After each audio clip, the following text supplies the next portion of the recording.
hadir pada siang hari ini, yaitu Bapak Babinsai dari Desa Pulai Indah. Alhamdulillah. Bapak-bapak, ibu-ibu, para undangan acara Isra wal Mi'raj yang berbahagia, alhamdulillah. Hadirin yang dirahmati Allah Subhanahu wa taala. Isra wal Mi'raj Nabi Muhammad sallallahu alaihi wasallam ini dinamakan, ujar para ulama, adalah tahun Isra Mi'raj ini adalah amal huzun, tahunnya duka cita Nabi Muhammad sallallahu alaihi wasallam, tahun kesedihan Nabi Muhammad sallallahu alaihi wasallam. Mengapa Rasul sallallahu alaihi wasallam itu sedih? Karena ditinggalkan oleh paman beliau. Nah, datang ke angin nyambat tadi. Alhamdulillah, belum kena minta lah.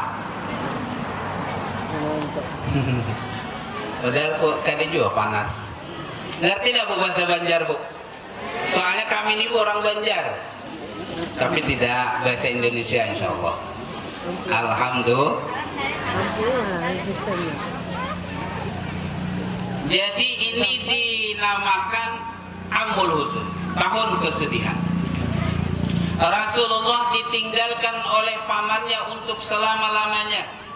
Paman yang memelihara beliau dari sejak umur 8 tahun, dididik beliau ini daripada perdagangan, mengembala. Rasulullah dididik dari umur 12 tahun untuk berdagang. Rasulullah diajak oleh pamannya ke negeri Syam berdagang, mencari untuk makan. Dalam perdagangan beliau, Rasul sallallahu alaihi wasallam, ada pendeta mengatakan, siapa yang duduk di bawah pohon itu? Kata paman beliau, itu adalah Muhammad Rasulullah. Ini batu-batu, pohon-pohon, rumput-rumput memberikan salam kepada beliau. Rasulullah diberikan salam oleh batu-batu dan pohon-pohon. Bahkan awan yang ada di atas menaungi beliau ketika beliau berdagang ke negeri Syam. Ini namanya irhas Rasulullah sallallahu alaihi wasallam. Lagi kecil sudah nampak. Bahkan pendeta itu mengatakan, wahai Abu Thalib, ini adalah Nabi akhir zaman, Rasulullah akhir zaman. Tidak ada setelah ini Nabi, tidak ada lagi. Pendeta-pendeta Bahari, alim-alim, memang orang itu ahli kitab. Di kitab-kitab orang-orang dahulu, orang-orang Bahari itu memang ada tulisannya. Nama Muhammad itu ada di dalam kitab-kitab orang-orang itu.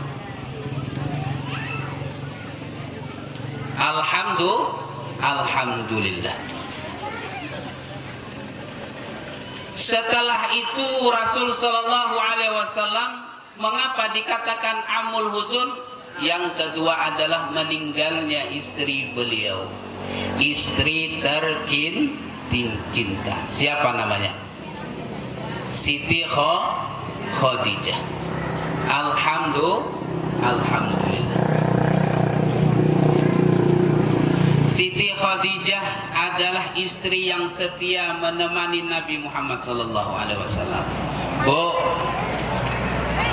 Rasul sallallahu alaihi wasallam ketika pulang dari Gua Hira, Bu, Rasul ketika pulang dari Gua Hira, Siti Khadijah melayani suaminya. Datang Rasul sallallahu alaihi wasallam disambut dengan ramah tamah, disuguhkannya dengan air, Bahkan Rasul Shallallahu Alaihi Wasallam ketika berbaring di tempat tidurnya, Rasulullah pernah berbaring di paha istrinya. Oh, pernah ada ibu membaringkan kepala bapaknya di paha ibu? Ayo, hampir-hampir tak pernah nih. Hampir-hampir tak pernah. Ini Khadijah orang yang setia dengan suaminya. Bahkan dikatakan ulama, ini perempuan adalah pertama kali masuk Islam dengan Nabi Muhammad SAW. Bayangkan, setiap 11 Ramadan ini biasa orang-orang ulama-ulama mengadakan pembacaan manaqib Siti Khadijah.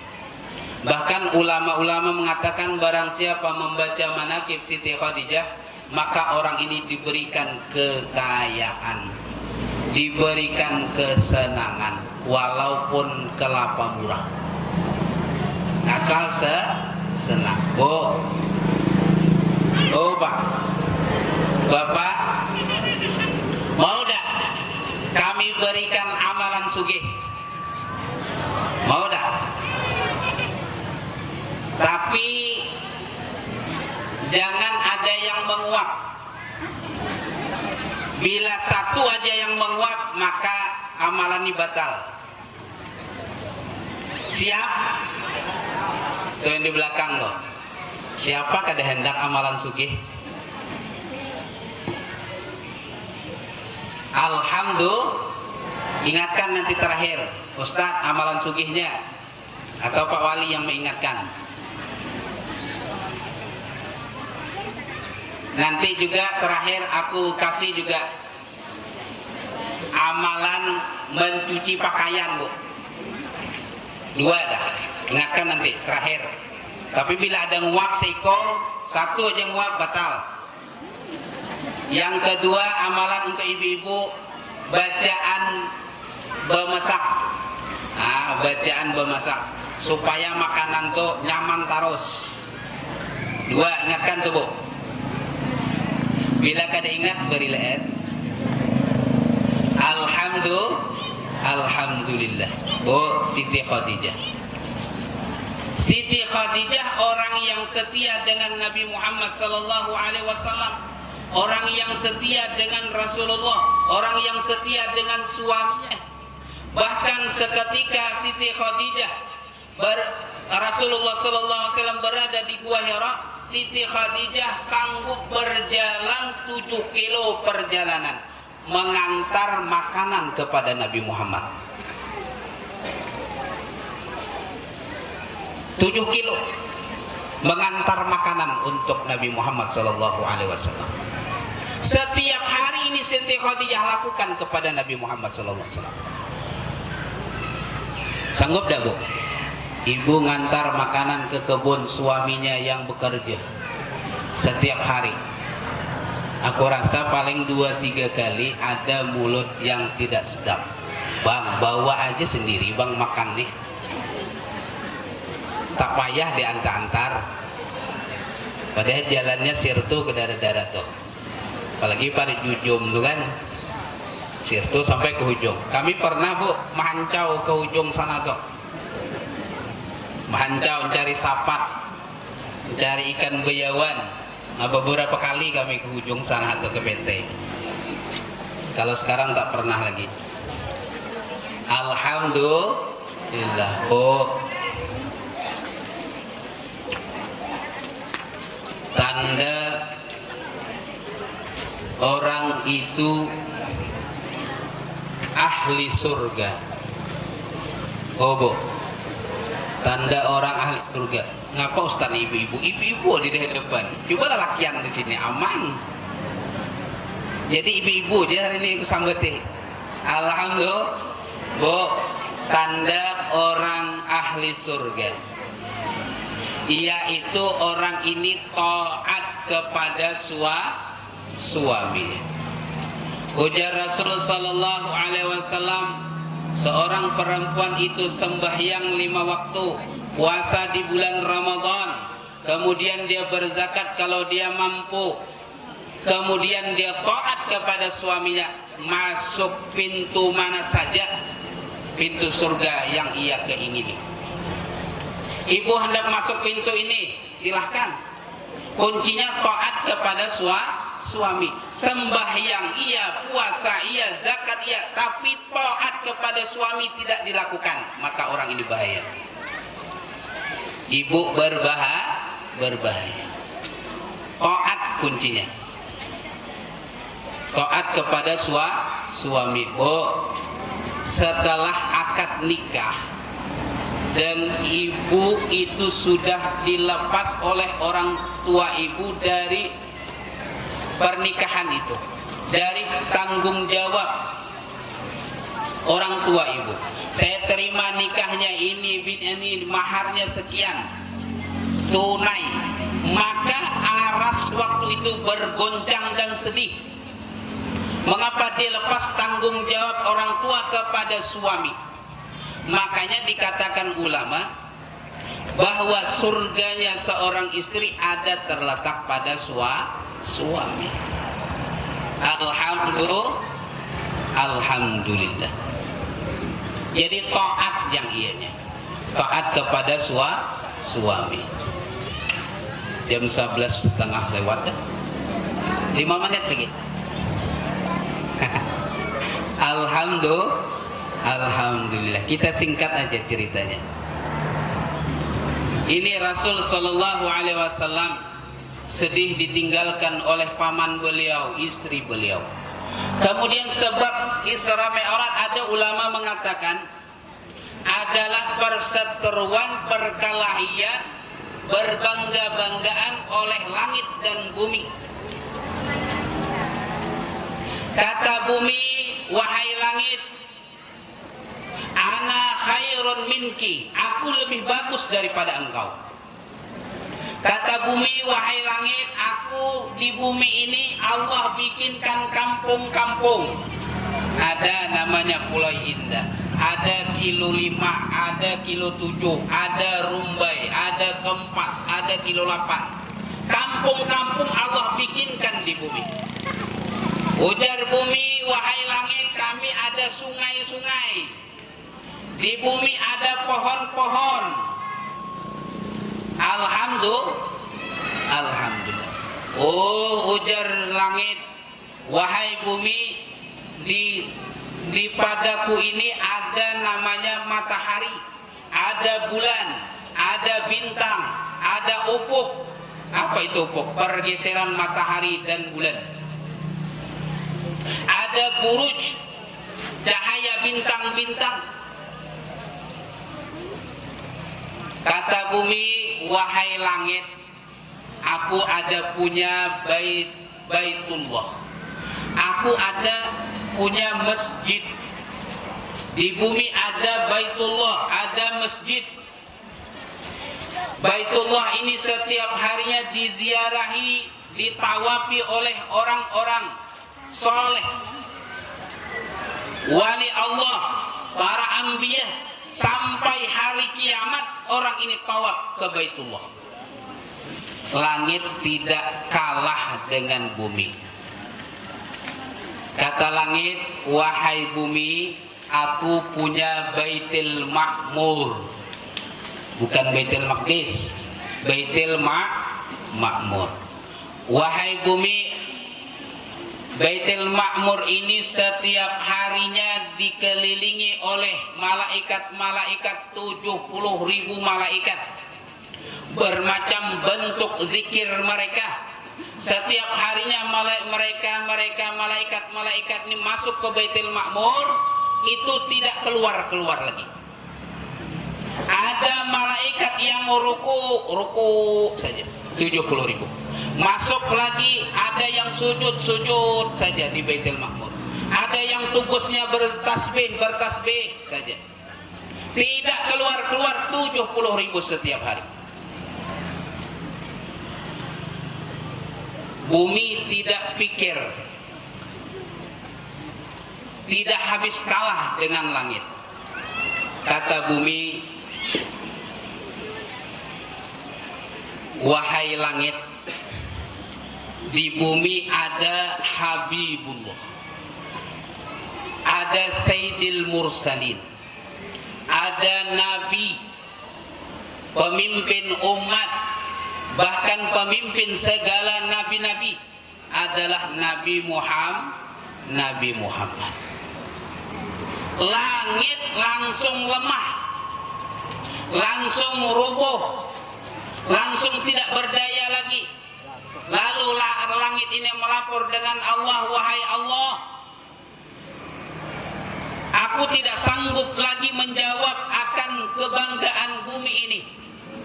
Aku minta kepada Engkau, wahai Allah, agar makhluk, agar Sayyidil Mursalin Nabi Muhammad ini Engkau naikkan ke atas langit.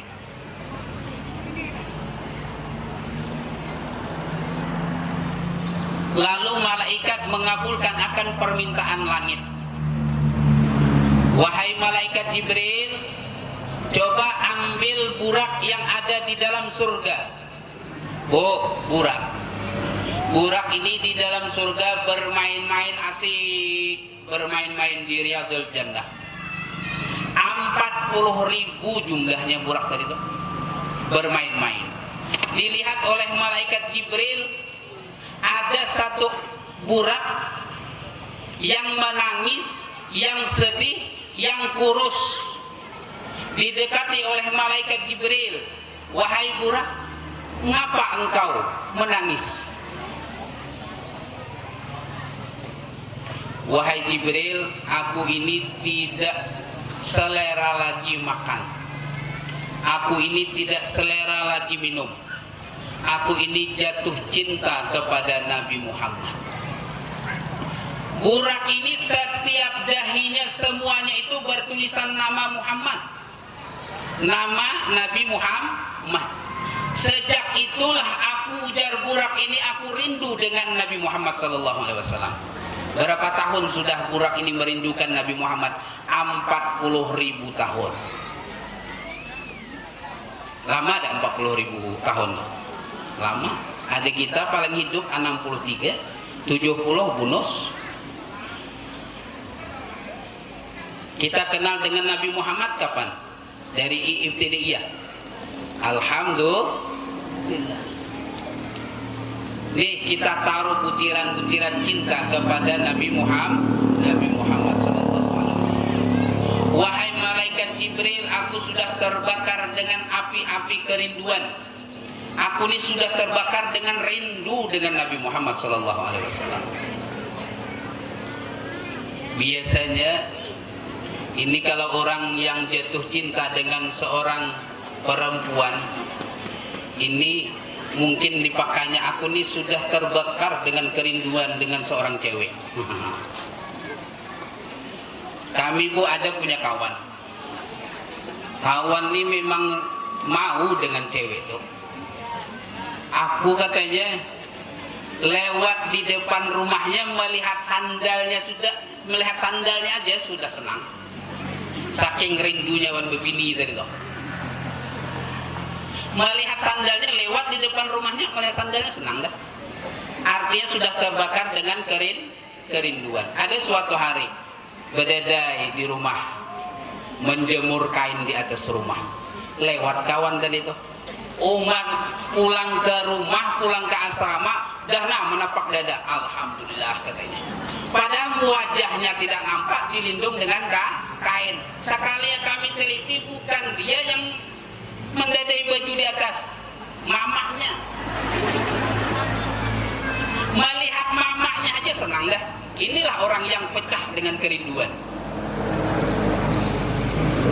Andai kata kerinduan tadi yang besar tadi dengan cewek tadi itu dibalik, rindunya tadi dibalik dengan Nabi Muhammad aja, mantap toh.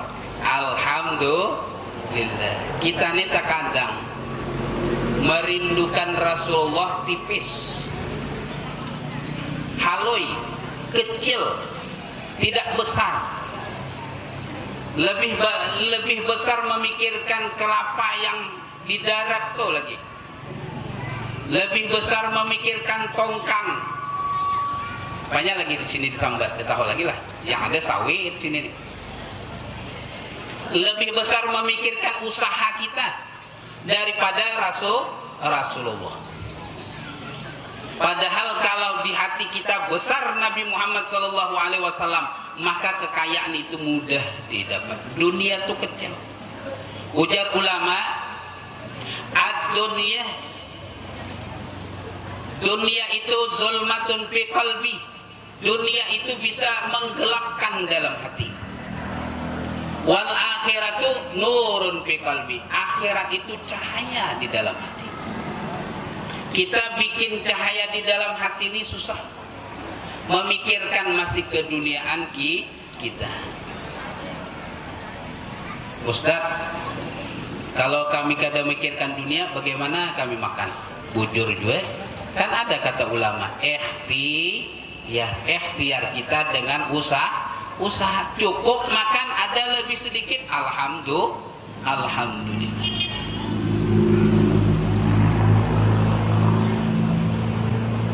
Bapak Ibu hadirin yang dirahmati Allah Subhanahu wa taala.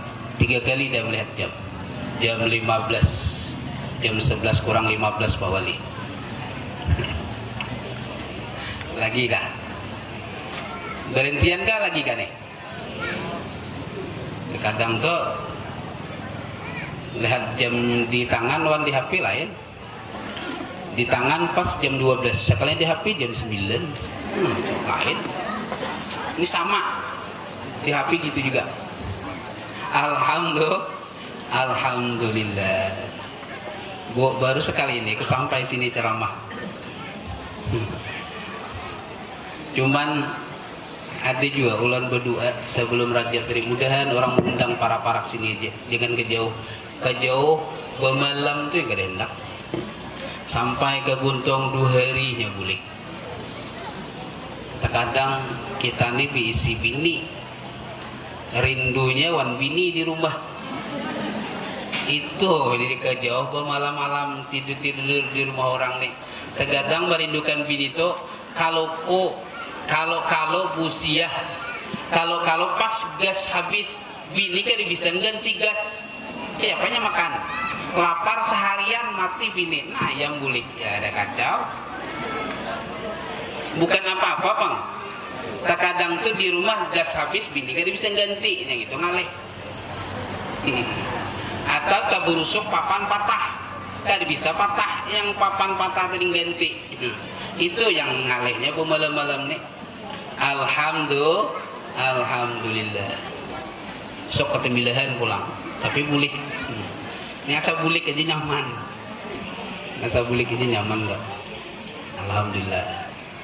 Mudahan kita sugih. Amin. Lambat ngaminkan. Kabulnya inggannya aku menyambat tadi bang. Bila lambat mengaminkan lambat toh.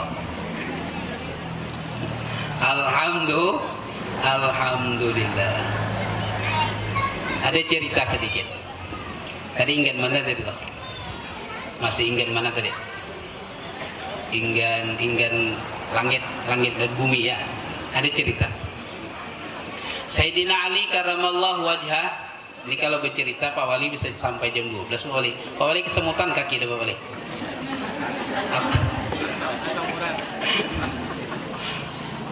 Ada cerita sedikit. Ada cerita. Sayyidina Ali karramallahu wajhah didatangi seorang laki-laki mengadukan permasalahan dirinya. Wahai Sayyidina Ali, aku nih hidup sempit, hidup susah, mencari duit, mencari harta payah betul, payah. Ujar Sayyidina Ali, apa yang kau kerjakan? Aku beribadah sembahyang, beribadah seperti amalan-amalan orang biasa. Ujar Sayyidina Ali, engkau pernah gak menyapu rumah di malam hari? Oh, orang yang menyapu rumah di malam hari ini mewarisi fakir. Jangan menyapu rumah di malam hari. Kata Sayyidina Ali, engkau mencuci piring di malam hari. Ujar laki-laki ini, tidak pernah aku lakukan itu. Mencuci piring di malam hari juga mewarisi pagi. Jangan menyapu rumah di malam hari, jangan. Ini mewarisi pakaian. Kalau ada sampah pun kumpul-kumpulkan di sampingnya. Makanya kalau ibu-ibu ini biasanya kalau nyapu tuh pagi lawan sore biasanya. Tapi ada tidak nyapu malam hari? Ada sebagian Pak ya. Tengok-tengoklah Pak di rumahnya, kaya ada dia. Yang menyapu malam hari tadi toh, kaya tidak? Kalau kada kaya diubah, jangan menyapu rumah di malam hari.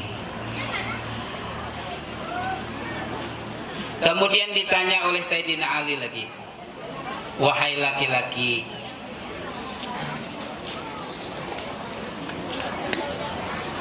engkau ini pernah tak menyapu rumah dengan serbet, dengan yang tidak khusus, menyapu rumah dengan jilbab, dengan baju ibu, dengan baju lain halnya baju yang gak ada pakai, ini baju yang menyapu rumah dengan serbet, itu juga mewarisi pakai dengan serbet. Lalu Sayyidina Ali mengatakan, bertanya lagi, apa yang kau lakukan lain daripada ini? Wahai Sayyidina Ali, aku cuman satu, katanya. Satu inilah yang mungkin menyebabkan aku tidak bisa apa-apa. Aku ini adalah orang yang termasuk birrul walidain. Nauzubillah, jangan sampai. Orang yang uququl walidain, orang yang tidak taat kepada orang tuanya. Nauzubillah. Orang yang durhaka kepada orang tua. Bila orang tuh durhaka kepada orang tua, alamat dunianya tidak selamat, akhiratnya pun sengsara. Hati-hati ini. Jangan sampai tidak taat kepada orang tua. Kalau orang bahari, usahakan itu memilihkan cari istri saja orang tua. Nek, saya mau kawin. Oh, di sini mbah ya tak? Mbah, saya mau kawin, mbah. Kata mbahnya, tanya dengan mamamu, minta pilihkan dengan mamamu. Kurang bahari. Kalau orang sekarang milih sendiri, milihnya di jambatan Rumbai ketemunya. Tapi alhamdulillah jodoh juga toh. Mudah-mudahan yang jodoh tadi diberikan berkat. Amin ya rabbal alamin. Nih, hati-hati. Ibu juga jangan durhaka kepada suaminya. Berbahaya, menyebabkan kita lalai, menyebabkan kita susah hidup. Na'udzubillah. Kita lanjut. Kita habis-habis nih. Nah, jam 11 parah dah. 4 kali dia belajar. Ustaz nih kayak gelisah. Jangan-jangan ustaznya yang gelisah. Bapak Ibu hadirin yang dirahmati Allah Subhanahu wa taala. Rasul sallallahu alaihi wasallam setelah burak tadi itu dibawa ke menghadap Nabi Muhammad sallallahu alaihi wasallam. Burak yang dibawa dengan dia Jibril tadi kepada Nabi Muhammad sallallahu alaihi wasallam menjadi menangis. Ujar Rasul sallallahu alaihi wasallam di dalam hati mengatakan, beginikah nanti umatku berjalan dengan kendaraannya, berjalan nanti di Siratal Mustaqim dengan kendaraan seperti aku nanti menaiki burak ini. Beginikah nanti umatku? Menangis Nabi Muhammad sallallahu alaihi wasallam, memikirkan kita umat Nabi Muhammad. Rasulullah sallallahu alaihi wasallam ketika terakhir hayatnya, yang dipikirkannya bukan yang lain adalah umat Nabi Muhammad. Ummati kata beliau. Tinggal kita lagi ada tak rasa cinta di dalam hati kita? Ada tak rasa ingin bertemu dengan Nabi Muhammad sallallahu alaihi wasallam? Hati-hati. Bu, Rasul sallallahu alaihi wasallam sudah 1400 tahun lebih meninggalkan kita. Nanti di akhirat kelak kita ini dikenal oleh Nabi Muhammad sallallahu alaihi wasallam. Padahal tidak pernah bertemu, tidak pernah berjumpa.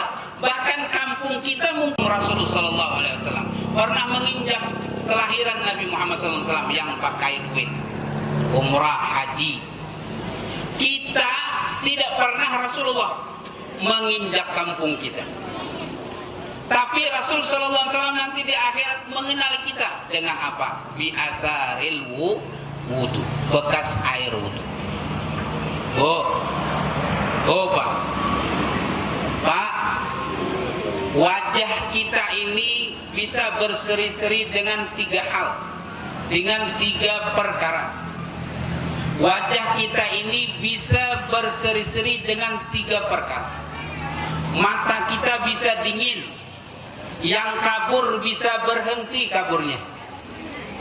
Pertama adalah memandang Ka'bah. Memandang Ka'bah, wajah kita bisa berseri, mata kita bisa bersinar. Sebab kita memandang Ka'bah. Yang kedua, sering-sering memandang Al-Quran. Tapi jangan memandang saja, baca. Memandang Al-Quran, wajah kita berseri, wajah kita yang asalnya suram, maka jadi bersinar berseri. Manusia tidak nampak itu, tapi orang-orang yang alim, orang-orang yang khas, wali Allah mengenali wajah-wajah kita. Yang ketiga adalah memandang wajah suami, Bu. Memandang wajah suami bagaikan memandang Hajar Aswad. Wajah kita bisa berseri, mata kita juga bisa terang, Bu. Makanya bapak, kalau ibu nih bagana di rumah, bapaknya pergi, gelisah dah, Bu? Gelisah. Bapaknya yang pergi, gelisah dah ninggalkan ibunya di rumah? Gelisah dah, Pak? Kalau rasa-rasa saya tidak.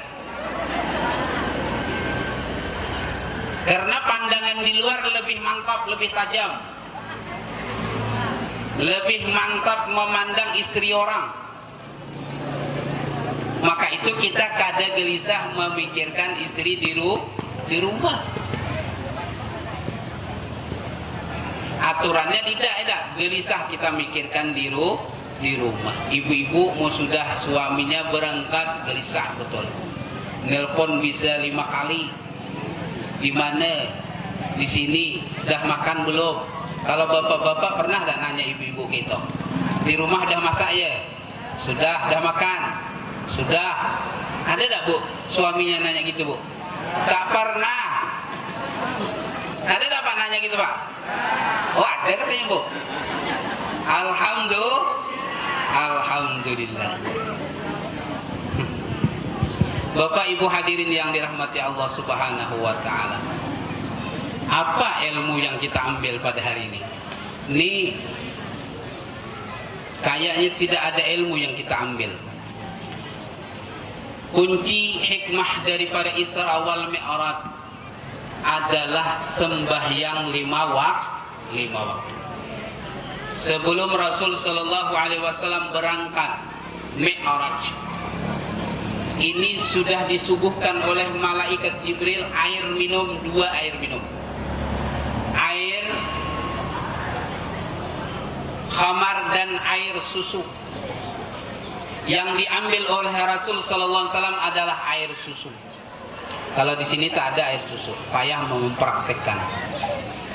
Apa yang dipraktikkan ini punya susu ini. Rasul sallallahu alaihi wasallam disuguhkan air ini, wahai Muhammad minum ini. Wahai Rasulullah minum. Ambil Rasulullah air susu diminum setengah habis. Wahai Muhammad, andai kata engkau minum susu tadi habis, maka umatmu berbahagia. Tidak ada lagi umat umatmu yang masuk neraka, maka selamat semuanya.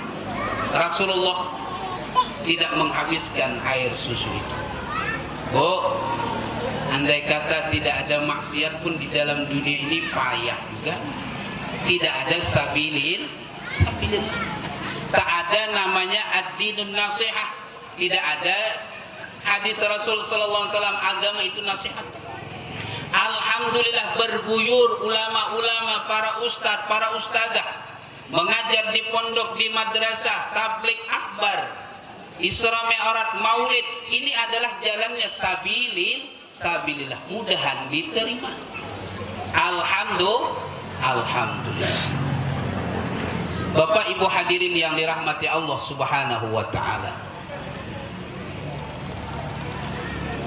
Rasul sallallahu alaihi wasallam itu diisrakan itu 5 tempat yang disinggahi. 5 tempat. Pertama adalah kota Yasrib. Kota Yasrib ini belum lagi jadi kota. Masih Zatun Nakhlin, masih padang korma masih. Atau Zatu Zar'in, masih kebun korma. Rasulullah singgah di tempat itu, wahai Muhammad, turun engkau sholli, sembahyang Rasulullah 2 rakaat. Ini kota Yasrib yang sudah ditakdirkan oleh Allah Subhanahu wa taala menjadi kota, wahai Muhammad, kata Jibril, engkau nanti hijrah ke tempat ini, engkau hidup di tempat ini, kau bermakam di sini. Adalah kota Madinah. Sembahyang 2 rakaat. Sembahyang 2 rakaat. Maka ujar Nabi sallallahu alaihi wasallam, orang yang sembahyang 12 rakaat sehari semalam, banallahu baitan fil jannah. Allah bangunkan satu rumah atau mahligai di dalam surga. Sembahyang sunat 12 rakaat sehari semalam, maka Allah bangunkan mahligai, rumah di dalam surga. Kita nih enak saja 12 rakaat tuh, asal rajin berjamaah. Sembahyang zuhur, sebelum zuhur 4 rakaat, sembahyang sunat 4 rakaat. Sesudah zuhur 2 rakaat, 6 dah. Kita jaga lagi sebelum asar 2 rakaat, 8 dah. Sesudah maghrib 2 rakaat, berapa dah? 10. Sebelum isya atau sesudah isya 2 rakaat, 12 rakaat. Orang ini akan dibikinkan mahligai di dalam surga. Orang yang mengerjakan sembahyang sunat 12 rakaat. Kalau menurut ulama, orang ini belum lagi sampai ke surga. Andai kata kita ini setiap hari melaksanakan sembahyang sunat 12 rakaat, andai kata, mudahan rajin, mudahan ada taufik dan hidayah, bisa melaksanakan sunat rawatib sampai 12 rakaat. Menurut ulama, ini sebelum sampai ke surga, orang yang taat tadi toh, orang yang melaksanakan sembahyang sunat 12 rakaat tadi, sebelum sampai ke surga, di dunianya diberikan sa'adah, keuntungan, kebahagiaan. Orang yang rajin sembahyang sunat ini di luar wajib. Sembahyang sunat ini maka diberikan keuntungan, kebahagiaan di dunia. Yang nyamannya, yang enaknya ngerjakan rawatib ini berjamaah, isya, maghrib, apalagi subuh. Ujar Rasul sallallahu alaihi wasallam, salatul fajri khairun minad dunya wa ma fiha. Sembahyang sunat 2 rakaat sebelum fajar, sebelum subuh, itu lebih bagus daripada dunia dan isi-isinya. Ini sebelum sampai ke surga sudah diberikan keuntungan. Alhamdulillah. Makanya orang sembahyang itu rajin sembahyang, di hatinya ada kesenangan, ada kebahagiaan. Mudahan kita rajin sholat. Amin ya rabbal alamin. Kemudian yang kedua, Rasulullah singgah ke Syajaratul Musa Madian, pohon Nabi Musa. Sembahyang lagi Rasul sallallahu alaihi wasallam 2 rakaat. Apa ini pohon Nabi Musa? Ini tempat duduk Nabi Musa ketika dikepung oleh Fir'aun, tentara-tentara Fir'aun. Tentara-tentara Fir'aun mengepung Nabi Musa, duduk Nabi Musa di pohon. Ada yang menafsirkan pohon ini adalah pohon anggur. Pohon anggur. Kecapean Nabi Musa dikejar oleh tentara Fir'aun. Ini adalah tempat bersejarah. Tempat bersejarah yang pernah disinggahi oleh Nabi Musa alaihissalam. Kemudian yang ketiga adalah tempat ketika Allah subhanahu wa ta'ala bertajalli dengan Nabi Musa alaihissalam, yaitu di Gunung Tursina. Singgah lagi Nabi Muhammad di Gunung Tursina, sembahyang 2 rakaat. Sembahyang 2 rakaat. Setelah itu Rasul sallallahu alaihi wasallam pergi lagi ke Madian, pergi ke Baitul Lahim. Baitul Lahim ini adalah tempat kelahiran Nabi Isa alaihissalam. Kalau Madian itu tempat kelahiran kampung Nabi Shu'aib. Itu tempat kesandaran Nabi Musa tadi, pohon Nabi Musa. Sampai Nabi ke Baitul Lahim, singgah lagi sembahyang 2 rakaat.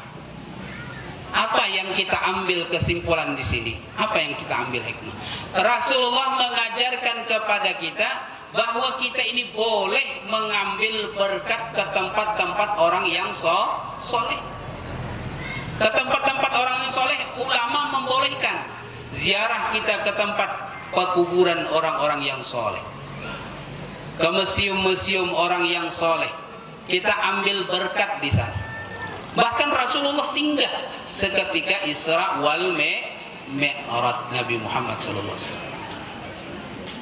Ini ada hikmahnya semuanya, perjalanan Nabi kita Nabi Muhammad sallallahu alaihi wasallam. Kita ambil hikmahnya. Kemudian Rasulullah sallallahu alaihi wasallam perjalanan yang kelima, singgah lagi Nabi Muhammad sallallahu alaihi wasallam, yaitu ke Baitul Maqdis, bukan sini. Ke Baitul Maqdis, singgah Nabi 2 rakaat sembahyang. Yang jadi imam adalah Nabi Muhammad sallallahu alaihi wasallam. Ini belum dimi'rajkan. Singgah-singgah Nabi ke tempat-tempat yang mempunyai karamah, yang mempunyai kelebihan, mengambil berkat. Boleh kita mengambil berkat ke tempat ulama. Alhamdulillah. Bapak Ibu hadirin yang dirahmati Allah Subhanahu wa taala, kita singkat saja. Hikmah Isra Mi'raj adalah sembahyang 5 waktu. Sembahyang 5 waktu. 5 menit lagi insyaallah. Sudah jam 11 lewat 7. 5 menit lagi. 5 menit ini selesai dah. Tidak 5 menit, 7 menit, paskan 15. Rasul sallallahu alaihi wasallam dijalankan, diisrakan, dimi'rajkan, ada hikmah untuk umat Nabi Muhammad sallallahu alaihi wasallam mengambil risalah sembahyang. 5 waktu sehari semalam kita mengerjakan sholat. Ini merupakan kelebihan umat Nabi Muhammad sallallahu alaihi wasallam. Ini salah satu mukjizat yang besar kepada Nabi Muhammad untuk umat Nabi Muhammad SAW. Untuk kita. Apa gunanya kalau kita rajin, kalau kita ini, kalau kita itu, tapi tidak sembahyang, rugi. Ujar Rasul sallallahu alaihi wasallam, awwalu ma yuhasabu yaumal qiyamah adalah as-shalah. Pertama kali nanti dihisab hari kiamat adalah sembahyang. Ada yang mengatakan hadis Nabi, awwalu ma yuhasabu bihil abdu yaumal qiyamah as-shalah. Pertama kali dihisab nanti pada seorang hamba itu adalah sembahyang. Salat kita. Ada orang yang 2 orang ini bersaing. sholatnya bagus, dia sekolah juga sama-sama, mondok sama-sama, belajar sama-sama, tapi ditakdirkan oleh Allah satunya masuk surga, satunya masuk neraka. Padahal sekolah sama, pondok sama, gurunya sama, belajar sama, hafalannya pun sama, tapi ditakdirkan oleh Allah berlain. Satu masuk surga, satu masuk neraka. Rupanya diteliti mengapa engkau masuk ke neraka padahal kau temanmu di surga. Katanya, aku kurang memperhatikan sembahnya. Maka ada ulama mengatakan, ujar ulama, orang yang sembahyang, mengerjakan ibadah, tidak ada memiliki ilmu, tidak pakai ilmu, tapi kebetulan betul dia mengerjakan ibadah, cara wudhunya betul, sembahyangnya betul, secara kebetulan, tidak ada ilmu, maka ini ujar ulama tidak sah. Tidak pakai ilmu beribadah, bahaya. Beribadah harus pakai ilmu. Kita berwudu, sebelum sembahyang berwudu. Berwudu ini ada 6 rukunnya. Pertama adalah membasuh, niat beserta membasuh wajah. Kita disunahkan membasuh tangan dulu. Apa doanya? Ya Allah, jagakan tanganku daripada berbuat maksiat. Bahasa Indonesia aja. Kalau bahasa Arabnya, Allahumma hfasni yadi an maksiati. Ya Allah, jagakan daripada tanganku ini daripada maksiat. Basuh tangan, sunat basuh tangan sebelum berwudu. Kemudian berkumur-kumur. Ya Allah, jangan engkau lalaikan, jangan engkau keringkan bibirku daripada mengucap zikir kepada engkau. Doa berkumur-kumur. Kemudian baru doa istinsya. Ya Allah, ciumkan aku bau surga. Bau surga itu 500 tahun perjalanan sudah keciuman bau surga. Alhamdulillah. Kemudian baru kita masuk rukun wudu. Ini adalah memiliki 6 rukun. Pertama, niat. Kapan kita memakai niat ini? Ketika kita membasuh wajah. Wajah besertaan dengan niat besertaan dengan wajah. Dengar tak, Bu? Ambil wudu, ambil air. Nawaitul wudu ali raf'il hadatsil asghari fardhan lillah ta'ala. Niatnya setelah air menyentuh dahi kita. Apa doa ketika kita membasuh wajah? Kita berdoa lagi, ya Allah, putihkan wajahku pada hari nanti. Pada hari nanti ada wajah-wajah yang putih, ada wajah-wajah hitam. Putihkan wajahku pada hari kiamat nanti. Itu doanya. Ya Allah, putihkan wajahku pada hari kiamat. Yang mana hari kiamat ada wajah yang putih, ada wajah yang hitam. Niat, kapan niat dipakai? Ketika sampainya air ke wajah. Nawaitul wudu ali raf'i hadatsil asghari fardhan lillah ta'ala. Ambil air, letakkan air ke dahi, mulai niat sahaja aku berwudu mengangkatkan hadas kecil lillah ta'ala. Jangan digerakkan tangan dulu. Sampai habis niat lillahi ta'ala baru kita gerakkan. Baru kita sapu. Kemudian ambil lagi sunat 3 kali. Mana batas wajah? Batas wajah dari mulai tumbuh rambut sampai ke bawah dagu. Dari tingil butiran telinga kanan dan kiri batas wajah. Kata ulama, ini sunat melebihkan daripada basuhan wajah, yaitu italatul ghurrah namanya. Italatul ghurrah sunat melebihkan basuhan wajib pada wajah, yaitu lebihkan 2 jari. Kalau rambut kita tempat tumbuhnya segini, kita lebihkan. Nah, telinga tutup, dibasuh, ambil lagi air, kita basuh lebihkan. Jadi dapat pahala sunnah. Alhamdulillah. Inilah nanti min asaril wudu, ghurran muhajjalin min asaril wudu. Wajah yang bercahaya nanti di hari kiamat karena bekas air wudu. Jangan tidak berwudu. Bagusnya kalau memasak atau mencuci pakaian berwudu bagus. Atau mau bepergian berwudu juga bagus.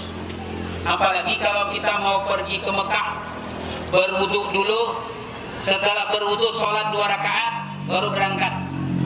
Bismillah tawakkaltu 'ala Allah. Allahumma inni a'udzubika an adilla au udalla au azilla au zala au azlima au zulama au ajhala. 3 adalah membasuh tangan. Tadi 2 rukun ya. Niat basuh wajah. Basuh tangan. Basuh tangan. Nah, apa doanya ini? Ya Allah, berikan tangan kitabku itu dengan tangan kanan. Allahumma a'tini kitabi biyamini. Ya Allah, berikan akan aku kitab-kitabku itu dengan tangan kananku. Wala tu'tini kitabi bisimali. Jangan engkau berikan kitabku itu dengan sebelah kiri. Ini doa musliman. Ya Allah, berikan tangan kitabku itu sebelah kanan. Jangan engkau berikan nanti kitabku itu sebelah kiri. Bila kita menyambut sebelah kiri, alamat kita masuk neraka. Kalau kita menyambut dengan sebelah kanan, alamat kita selamat. Alhamdulillah. Basuh tangan. Ya, apa caranya? Batas basuh tangan itu adalah siku. Lipat tangan ibu masing-masing. Coba lipat. Lipat, Pak. Mana siku itu, nama siku itu mana? Nah, ini siku nih. Ada bunjulan. Kalau diluruskan kada mau atau kamu bengkok kan? Nah, ini siku. Sunat melebihkan batasan siku ini 2 jari juga. 2 jari. Nah, lebihkan. Ini siku, nah bunjulannya kelihatan. Nah, ini kan ada orang bincul nih. Nah, 2 jari. Apa namanya? Ilatut tahjil. Melebihkan basuhan wajib. Nah, basuh tangan. Nah, dijalankan air itu. Ini keran basuh tangan. Dijalankan, nah dijalankan. Baru kita gosok. Bis, ambil lagi air, gosok lagi. Nah, sunat menyelat-nyelat di tangan. Ujungnya diselat-selat. Alhamdulillah. Nah, sunat. Habis ya kita. Rukun yang ketiga. Rukun yang keempat, menyapu kepala, menyapu sebahagian kepala. Wajib. Kalau orang zaman dahulu itu menyapu kepala itu bukan kayak kita sekarang gini aja. Orang dahulu itu memang dibuka rambutnya nih. Dibuka kayak ini, nah, digisang kayak ini. Orang dahulu, ada kita. Ya, itu. Kalau orang zaman dulu memang disampaikannya air itu ke kulit. Salah ya Ustaz, enggak ini saja nah, ini kan 3 kali. Sunat membasuh kepala itu dengan semua kepala. Nah, dijalankan. Kalau rambutnya pendek itu dibulik. Nah, kalau pendek, kalau panjang cukup sekali. Kalau ada orang itu berjanggut tipis nih, kayak ini tipis, wajib menyampaikan air ke dalam kulit nih, wajib. Makanya basuh wajah, kalau ada janggut yang tipis digosok. Nah, supaya sampai air ke kumis juga. Biasanya kita ini di inhale banyak berkumis daripada berjanggut. Tapi kalau janggutnya panjang sampai ke sini, nah itu sunat aja tuh. Nah, dah sunat aja. Ada wajib menyampaikan air ke kulit. Kalau pendek baru wajib. Bapak Ibu hadirin yang dirahmati Allah Subhanahu wa taala, rukun yang kelima adalah membasuh kaki. Sampaikan ke mata kaki basuh. selesai. Kemudian tertib ini susunan kita berwudu. Jangan berwudu dahulu kaki daripada wajah, tak boleh. Itu tidak menjalankan tertib dahulu niat wajah, tangan, rambut, kepala, kemudian kaki. Ustaz, telinga itu sunnah. Itu pun ada caranya. Ada caranya. Kelebihan membasuh telinga ini, mana tahu nanti di hari kiamat Allah memanggil, wahai umat Nabi Muhammad, engkau silahkan masuk ke dalam surga, tapi telinga kita peka, tidak mendengar panggilan Allah. Na'udzubillah summa na'udzubillah. Nanti di akhir zaman, habis itu nah. Sikit lagi, 5 menit lah. Di akhir zaman ada namanya Dajjal. Dajjal ini yang nanti mengobok-obok dunia dari negeri Khurasan. Langkahnya luar biasa. Kalau ke Indonesia, ke Kilo 5 ini, ke Desa Pulau Indah nih, mungkin 2 langkah sampai dari Arab sana. Dajjal ini tingginya putih 70 hasta. Wah, berapa 70 hasta? Kalah bangunan nih. Lebarnya 30 hasta. Ini 2 hasta dah. 30 lebarnya. Air sedalam-dalamnya lautan itu cuman dekat setikas buku lali. Mata kaki cuman tenggelam. Ini Dajjal. Hebat Dajjal ini, mengaku Tuhan. Nanti dikirim Allah Subhanahu wa ta'ala 2 malaikat di hadapan Dajjal. Malaikat ini berseru, wahai umat, wahai manusia, ini adalah Dajjal, orang yang tidak benar, orang yang tidak patut diikuti, tidak benar Dajjal nih. Cuman kita tidak mendengar. Ujar malaikat yang satunya, kadzabta, mendustakan. Yang malaikat yang satunya mengatakan sadaqta. Tapi yang kita sadaqta itu tadi tuh kita tidak mendengar. Ujar Dajjal, wahai manusia, aku ini adalah Tuhanmu yang menyelamatkan kepada engkau sekalian. Ujar malaikat yang tadi tuh, kadzabta, kita yang tidak mendengar. Yang sadaqta, kita yang mendengar. Paham lah Bu? Aku nih, misalnya, wahai ibu-ibu, aku ini orang yang menyelamatkan dunia. Ujar malaikat satunya, kadzabta, cuman ibu tak mendengar.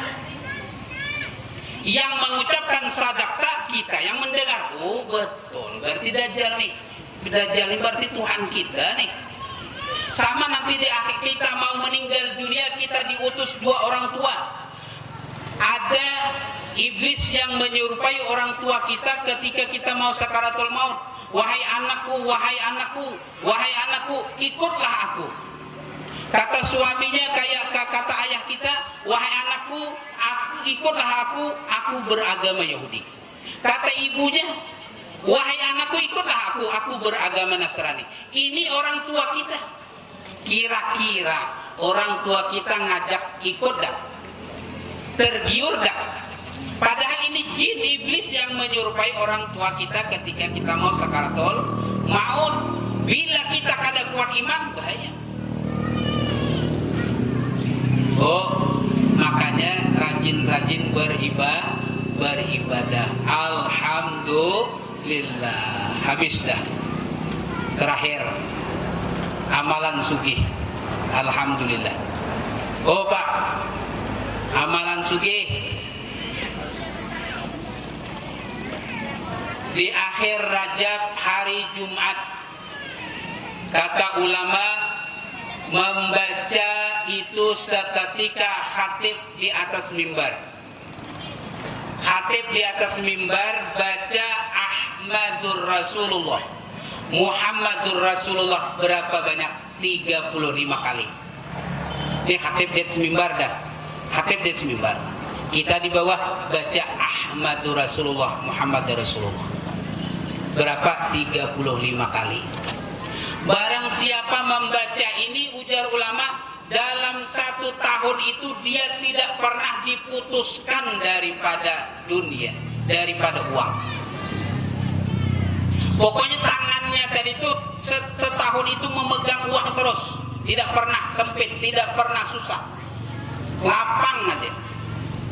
Ini kelebihan membaca Ahmadur Rasulullah, Muhammadur Rasulullah. Berapa banyak? 35 kali. Ibu bisa juga membaca di rumah.